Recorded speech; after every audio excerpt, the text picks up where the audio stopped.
All right, everybody's back. Let's do this. So team one, we got the smartphone app. If y'all want to take a look at the prompt, or I'll just kind of let you know, teams 1 and 2 are going to talk about the perfect classroom exhibit. I mean, what is the perfect classroom today? And of course, that really extends to a lot of different things. So team 1, you're up. Can I share my screen? Sure. Let me make you a co-host. I don't think I already have I? I don't think so. Okay, got you. 1 second. Okay. How do I get this out of here? And you are good to go. Okay. Well, let me go back. Dawn was with me. Dawn, jump in at any time. Okie doke. Just gotta get to the screen share. Okay. How do I get my brick off of here? Oh, let me click it. Okay. So our smartphone app that we came up with was a Heads Up, version of Heads Up. And the category, if anyone's ever played Heads Up, you have categories and you put the answers on your head and people give clues that you're supposed to answer to.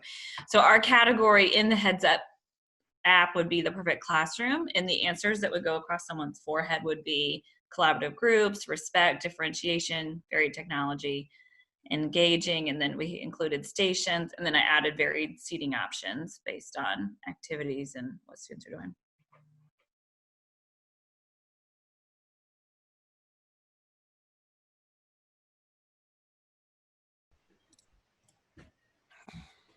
Okay, so we did Classcraft. You can play in create or survival mode. You can test your abilities against virtual students. You can build your teacher character and earn levels to advance in each: personality, classroom management, instructional technology knowledge, instructional strategies, content knowledge, engagement, student connections, and energy. We also have some mods that you can add on for BYOD device management, for flexible seating, a Create EdTech tool pack, and Get Graphic Killer Visual Aids, and a student devices mod. Awesome. Was your prompt the same as the first one? Yes. Okay. Yes. Yes.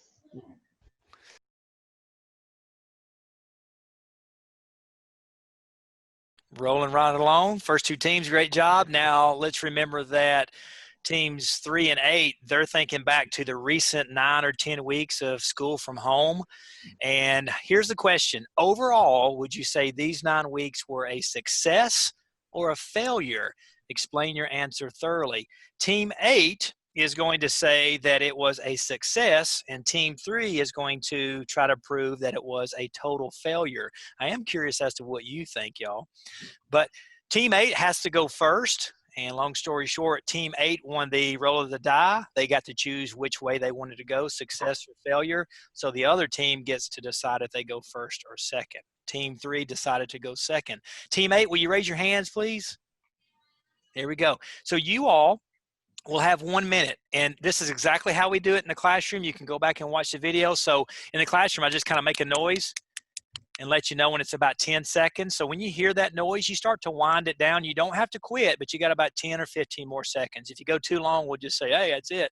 But you've got 1 minute uninterrupted, and we like posturing. We love the strong tone, and like, you got to be out of your mind if you think that it was a success. So please do all you can. Just try to be respectful. So 1 minute, Brittany and Lavinia, go.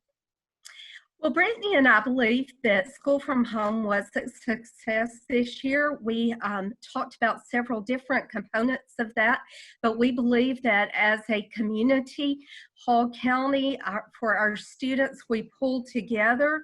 Our community as our school, we pulled together. Our collaboration intensified. Our collaboration with parents intensified. We were able to build relationships that in that quote unquote normal situation we have not been able to do in the past. We had more freedom with flexible time schedules. We were able to go immediately into that situation for us because we are a one-to-one school. So that made us be able to do that. A lot of folks didn't have that opportunity, but we did. All right. Can we all collectively say, ooh? All right. So team 3, how you going to take that? You got 1 minute and you're on the clock right now. Well, it was a total failure. I'm just telling you. I mean, first example is the county had to come up with a grading policy to hand students grades at the end because so many did not do their work. So you had to, kids that had been doing their work up to the third 9 weeks, that last 9 weeks, some of them did nothing. Some of them did, but a lot of them did nothing, and then they were handed grades. So those kids that did nothing, and school is not about grades, but it's about learning. So if they sat there and did nothing, then they're behind. And a lot of kids where I teach are behind to begin with, so they're further behind. Parental support wasn't that parents didn't want to support, parents didn't know how to support. Even teachers didn't know how to help all their kids do their stuff because they were in the middle of trying to teach the students, and then their kids were trying to help teach themselves. So parents ended up doing, teach at home, teach at school, teach all the time. So that was just a big mess. And Hey. then, Whew, that's it right there. Hey, it's getting heated up. So here we go. Team 8, round 2. Brittany, would you like to rebut or should I? I'll go for it. Well, Go ahead, Livonia. go ahead. Go ahead. So I understand, like, there were many instances where kids weren't doing work, and it was really stressful for everybody all across America and all across the world. But regardless of if they did the work or they didn't, it's our job as educators to meet them where they are next year. So even if they're behind, it's our job. We're professionals, and we're going to meet them where they are, and we're going to progress the curriculum. It also prepared them for real life. Once you get to high school and you go on to college, you're going to have classes that are face-to-face. You're going to have to learn to be flexible. You're going to have to do things on your own and have that responsibility because it's not always going to be up to your parents to do things. And it gave us as teachers an opportunity for parent contact, and it gave us as a county an opportunity just to show grace and to show them that we're all human. Ooh, that just happened. Okay, team 3, you got 1 minute. That's a great go ahead. points, Brittany. However, I'm sorry, I'm being, get out. Timer. Go ahead.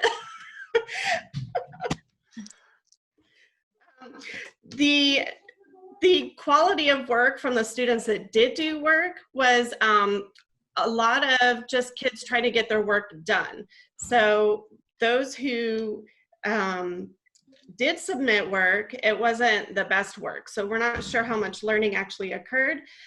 We also had a lot of kids that didn't, even though they had a device, they didn't have the internet connection or the quality of internet connection to keep them engaged and going in their learning. So oftentimes that didn't work out just well. Or they weren't there. So let me caution you. You're in the corner. Your cut man's coming over. He's trying to stitch up any kind of wounds you can hopefully see out of your eyes. It's been a bloody round. This is it right here. We get a closing argument here? This is it right here. This is your last round, so go in for the kill. And team 8, go. I totally believe that it was a success because we did provide life lessons for them. Education is not always about academics. Education is about life lessons also. And as Brittany said, I believe this taught a lot of life lessons. A friend of mine taught in Louisiana during Katrina, and he posted the best comment about the pandemic. He posted that his kids who missed a whole year of school during Katrina, they were displaced and moved away, that those students, those same students now are very successful lawyers, doctors, accountants. They're successful for a lot of different reasons, but the whole situation taught them resilience. And I believe that this for us has taught our kids resilience. It's taught them how to rise above their circumstance. Mm-hmm. All right. Team 3, come with it. All right, so you said earlier that parent contact it allowed you to have better parent contact.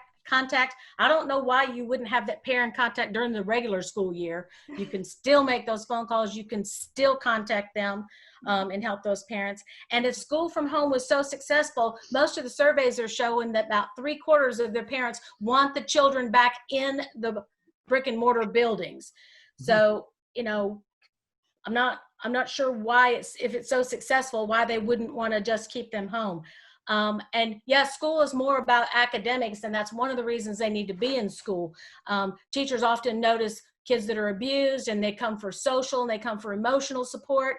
So it's, you know, it's not all about academics, but in the classroom, it's so much easier for teachers to help support that than it is online. Because we're not dealing with young adults at this point. We're still dealing mostly with children. Ooh, perfect timing. Okay, so that's because you're holding the timer up. I'm nervous. Have to stop. y'all did well. So think about this. All of you who were not participating, you get to vote right now. It does not matter what you believe, whether it was a failure or a success, which team proved their case the best. So first off is Team 8. They were saying it was a success. Raise your hand if you think they won the debate. 1, 2. Hold on, keep them up, please. 1, 2. Even if you didn't wear deodorant, keep them up. 1, 2, 3, 4, 5, 6. Thanks for the courtesy laugh. Got 6. Okay, so what about Team 3? Hold them up if you think they won. I'm going across. I see 2 hands with gloves on. 4, 5, 6. All right, not by much, but they won. So Team 8, we will call our non-winners. Y'all kicked butt. However, we have something that you will start off class with tomorrow. It's a little payoff. It's not very painful. It's only about a minute. Probably involves a little dancing or singing. We'll see. But we got you, okay? Can y'all give me a hand, guys?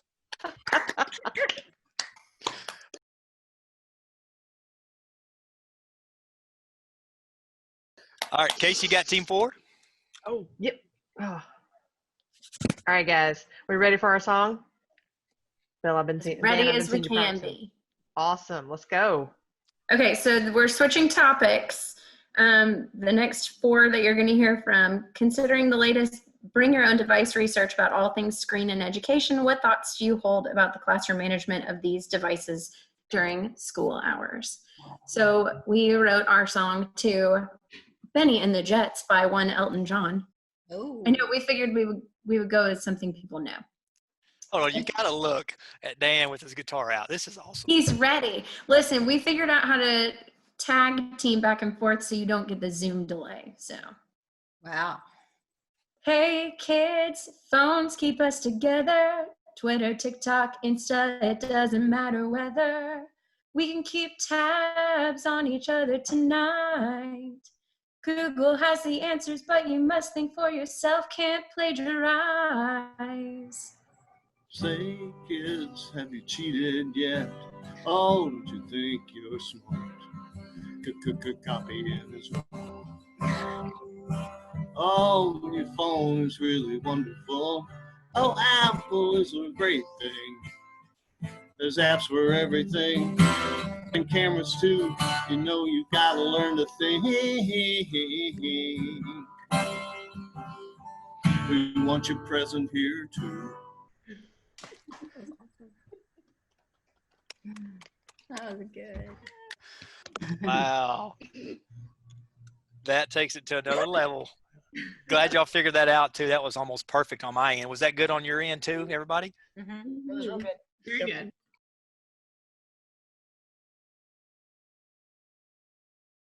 Well, what's going to be good, y'all, is what you're about to see. So if you're in Team 5, can you raise your hand? Well, Ashley's in Team 5, and I'm going to narrate, but y'all keep your eye on Ashley. We're doing a movie trailer about the same prompt about devices in school. So y'all watch Ashley, and I'm going to narrate the movie trailer. I wish you could make her bigger. You can't make her bigger, can you? I'm big enough. Okay. All right, that's as big as she's going to get. All right, here we go. Coming to a theater near you this fall, Legally Blonde 4. Elle Woods goes into the classroom to teach American government. Here she finds a group of students who don't care about the Constitution and democracy. Elle faces snarky girls who just want to post mean Snapchats while she's lecturing, and boys who just want to play games on their phones. Elle can't seem to get these kids' faces out of their phone until she realizes that she might be part of the problem. So she throws away her lecture notes and gets radical by requiring them to slow jam the Constitution and post it on TikTok. Yo, we're the homies of this great state, and we be worried about our fate. We want a more perfect place for all. You hear what I'm saying, y'all? We want to take care of all the folks. I ain't lying. This ain't no joke. What we are addressing to secure these blessings, be this here Constitution, is the solution. Coming to a theater this fall, Legally Blonde 4. Rated PG-13. Wow. This preview has been approved for all audiences. She's like the best. That wig and that dog. That was fabulous. That is fabulous. The poor puppy. She's all. I know. How did you have a wig? I don't I know, really, Ashley? I know, but like I said, I want to call our movie Legally Blonde 4, and she goes, I have a wig. It was just as much fun watching each one of you all as you were watching her. Your faces were hilarious. The reason I wanted you to have her big is because she has an Elwood skirt on, but you couldn't see the skirt. That is awesome, y'all.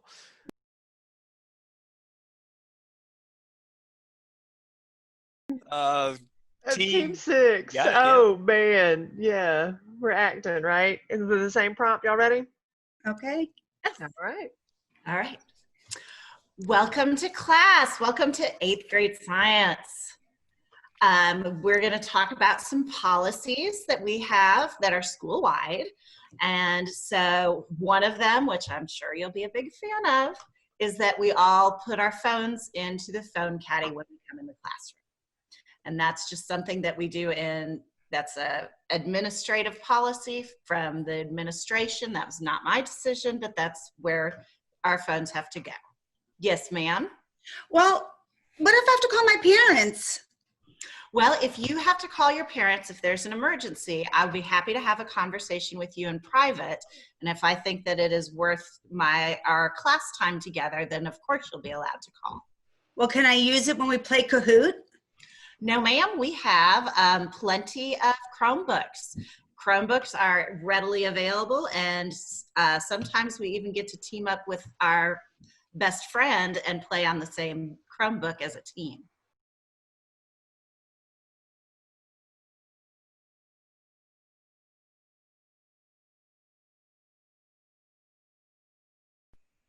You skipped 7. Did I skip 7? Do I have no brain? I'm sorry. Oh, because it's the Nerf ball. Oh my goodness. How dare I? Okay. All right. Y'all ready, ladies? Yeah. The cheater pumpkin eaters that are all hanging out together. Love it. Sorry. Y'all have toilet paper. Did y'all have to go get toilet paper from the restaurant? Where did y'all get toilet paper? All the stuff is in her car. It's a loaner. It's not mine. So I don't know why this was in here, but. All right, coming at you from Lula Depot, quarantine style, we are here to discuss what is wrong with these crazy kids and why digital learning is not working. Why are my kids always playing games? Why do they not pay attention to me? Where is our classroom community? Reverse. Now, let's look into ourselves and ask, maybe it's the teachers that are having the problem. Are my lessons engaging enough? How can I get them more engaged? Am I even engaged in the lesson? All right, guys, so let's talk about about this. I think my lesson sometimes can be a little like ritual kind of, and I get, She also cannot throw. I get in a habit of doing things over and over and over again. So I think with this PL, I can start doing more engaging activities to keep them interested, making the lesson better. And I am going to be more intentional about my learning structures and how I greet kids. And then our classroom community is always important, but we feel like during this time it's even more important because it's going to be harder and you'll have to be more intentional about building those relationships, because then you can use those guilt trips and say, why are you on the computer doing what you're not supposed to do? Don't you know how much I care about you? That's it. That was fabulous, ladies. That was Did fabulous. you hear us? Yeah, for the most part, yeah.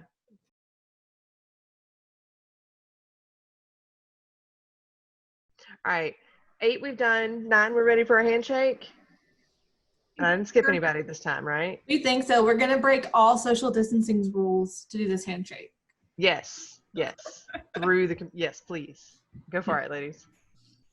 Okay, so we had to pick a superhero persona created originally. So we decided that we are Queen Caffeine. They're high energy, warm, inviting, and a multitasker. Our weaknesses are increased bathroom breaks. Our purpose is to invigorate students' minds. And we created a costume. I shared it through Nearpod, but oh, okay, hold on. Is it on the Nearpod? John's not there. So. Give me a second. Oh, and I can't even make y'all the people. Hold on, I can do this. Can you screen share it, Abby? Share screen. I've got it up. I can just try to move my computer to my other computer. Sort of. So that's it. With crowns and coffee cup, because we That's know awesome. every teacher, well, we think, lives on caffeine, and you have to juggle being able to drink your coffee before it gets cold and also not peeing in your pants when you have class. Nicely done, ladies. Yes, fabulous, ladies, fabulous.